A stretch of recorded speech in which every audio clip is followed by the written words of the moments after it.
If you're struggling or looking to scale your wholesale real estate operation to 100K a month, this video is for you.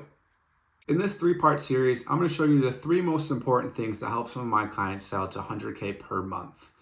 Those points being: 1, knowing your numbers; 2, your systems and your processes; 3, extreme accountability. Welcome in to part 1 of my three-part series on how I was able to successfully scale some of my clients to 100K revenue per month.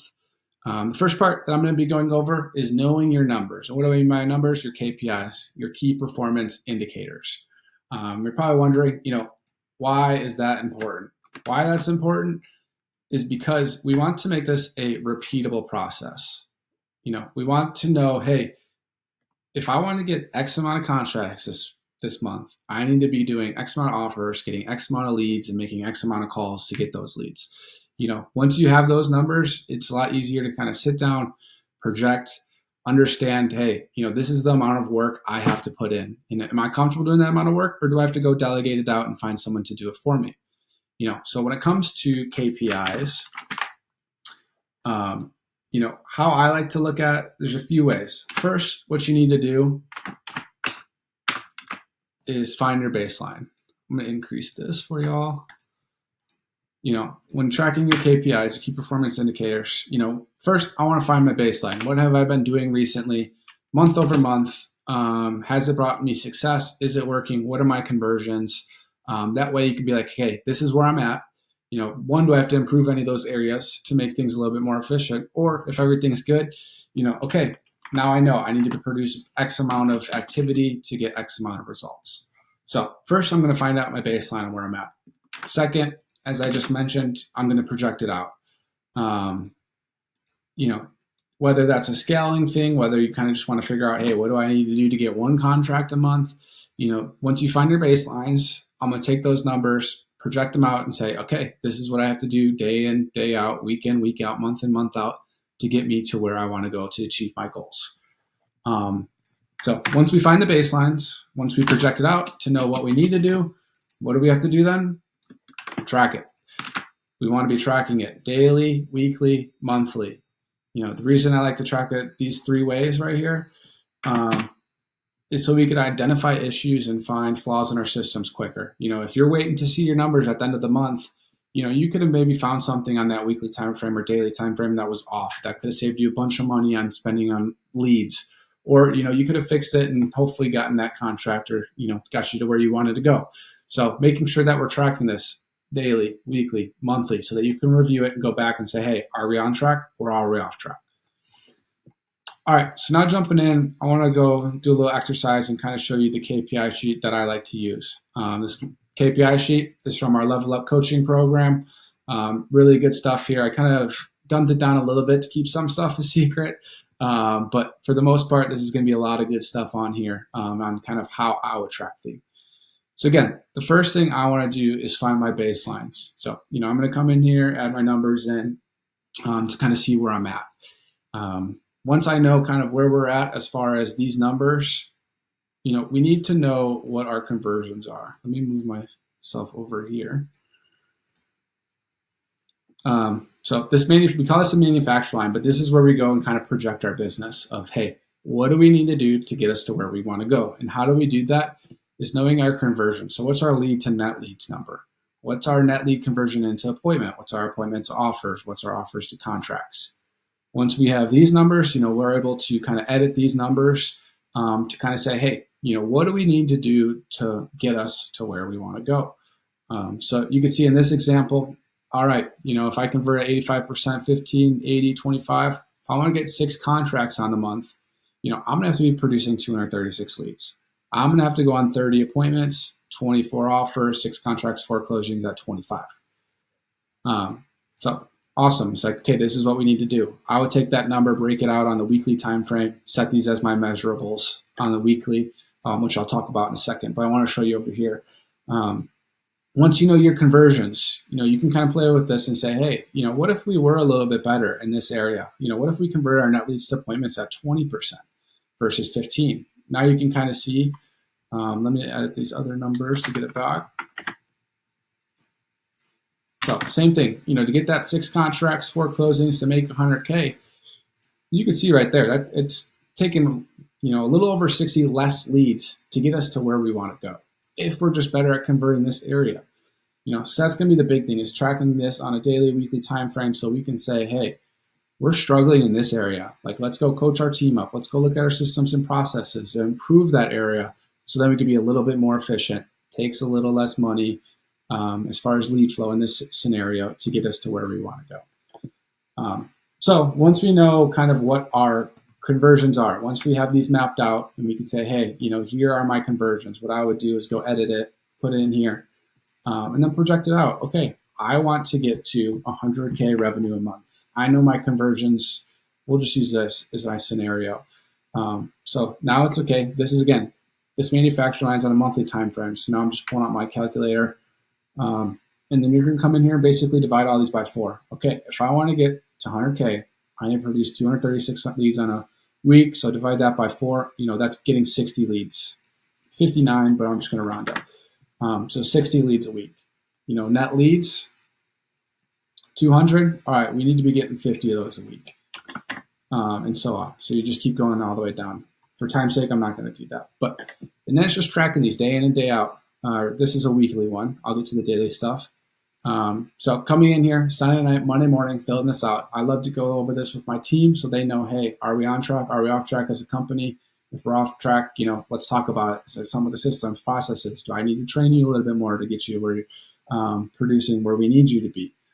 And ultimately, these numbers should all backtrack into kind of your goals as a company, but also making sure these numbers align with your employees' goals. You want to make sure you're reaching their financial goals, because if your goals are not the same as theirs, you guys are going to be on different pages and they may not stick around long. So making sure, you and your employees are on the same page as far as revenue goals, so everything aligns back to everybody. And it's going to be a little bit easier to hold them accountable, which will be a little bit later in these 3-part series. That'll be part 3.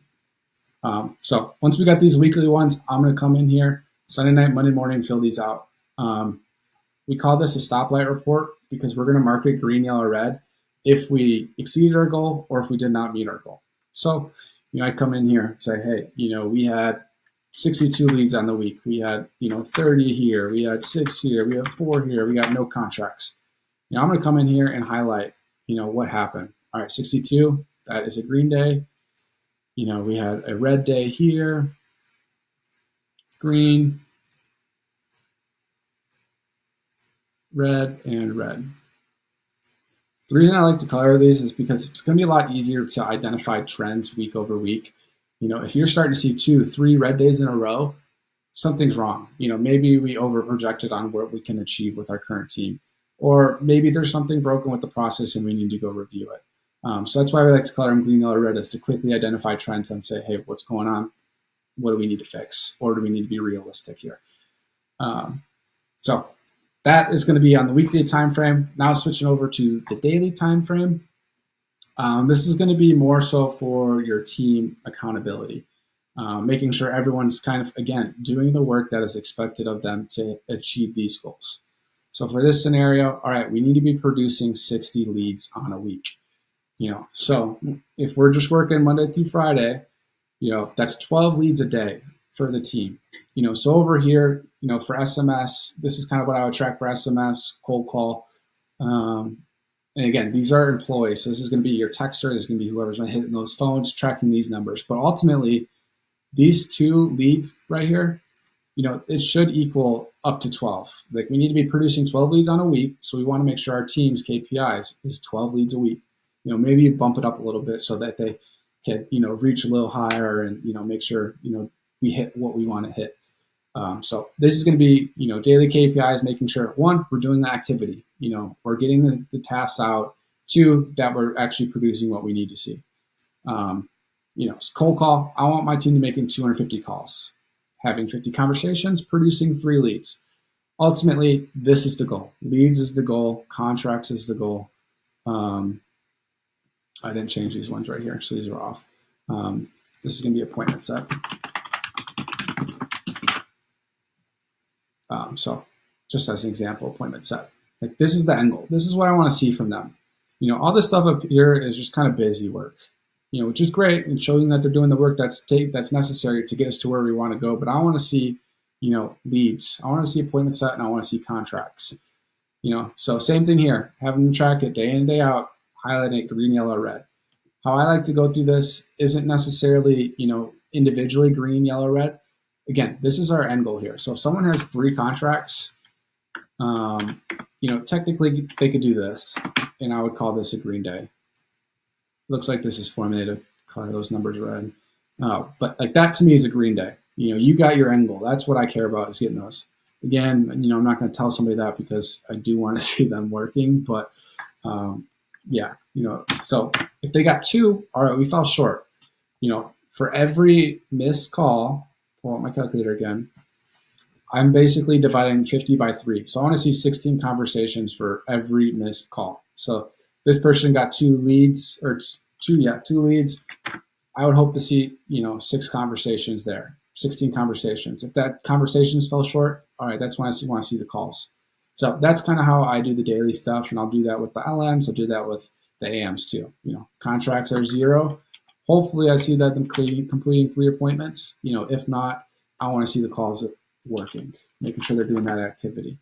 But again, ultimately, all these numbers, and they're not right now, but making sure these numbers, an LM, their goal is to set appointments. How many appointments do we need to be going on a week?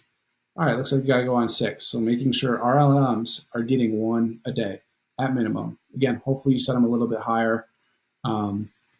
Something like 2 to, hopefully stretch them out a little bit more, make them work a little bit.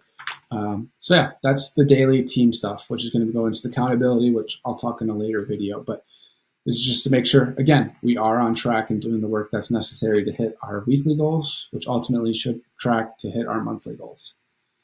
The last thing, and I'm going to keep this short, this is probably a little bit more advanced, but tracking your marketing stats. We need to know kind of what does it take to get us to where we need to go? So SMS, this is kind of what I would track. How many texts are we sending? How many got delivered? How many responses did we receive? And then these are going to be kind of standard across the board. How many leads, net leads, appointments, offers, contracts, sold deals, expenses, and revenues did we get for the SMS? Cold call, same thing. This is what I'm tracking. Direct mail, mailer sent, how many people called in, how many leads did we get? Inbound, how many leads submitted their information to our site? How many, I guess this isn't necessary. How many net leads did we have? How many people did we get in contact is basically what that's showing. And the reason why we do this is ultimately to backtrack it on to here, our all stats. Because ultimately we really want to know what our return on ad spend and if it adds up. Baseline, I want to see a 3x ROI on whatever marketing spend we got. Depending on the marketing channel, I could want to see that higher or lower, but it really depends on the marketing channel. But 3x should be no lower. If it's anything lower, we really got to look at, hey, what's going on? Is it our process? Is it, the people that we're working with on that? Because, it's not super profitable. So 3x is what I want to see. And then, once you know these numbers, you'll be able to see everything. You'll be able to know your, cost per lead, what's your cost per appointment, cost per contract. The reason why these are important, because then it just knows how, tolerable you should be to your spend on marketing. If I know I have to spend $2K to get a contract, but I'm going to make $20K from that, okay, I'm going to feel comfortable spending $2K all day because I know the return's going to be there. And this is kind of the numbers that a lot of people don't know. It's a little bit more advanced, so I think I can go in depth on another video and kind of advanced KPIs, because I'm sure for a lot of people right now, this isn't going to be necessary, but it is important to know, how many leads, net leads, appointments, contracts, does it take for you to get to a contract? How many leads, appointments, offers does it take to get to a contract? That way we could turn this into a repeatable process where, hey, we know that we need to produce 236 leads. So what's that going to take? If we're doing a cold call operation, we go look at the daily KPIs and say, okay, my cold callers are producing 2 leads a day, and then backtracking that out. Okay, if they're getting 2 leads a day, that means they're getting 10 on a week. So over the week, that's 40. So 40 leads per cold caller. Okay, we need to get more cold callers if we want to hit that number. So we're turning this basically into one big math equation. So we can backtrack it out and say, hey, this is what we need to do week in, week out, month in, month out to get us to where we want to go. So hopefully you found this video helpful. If you have any questions, drop them in the comments. If you're curious on kind of, again, these conversions right here are just kind of a standard one, but they're different between different marketing channels. So if you're curious, what your conversions should be by channel, what your numbers should look like, or if you have any questions on this video, feel free to drop a comment. Appreciate you watching.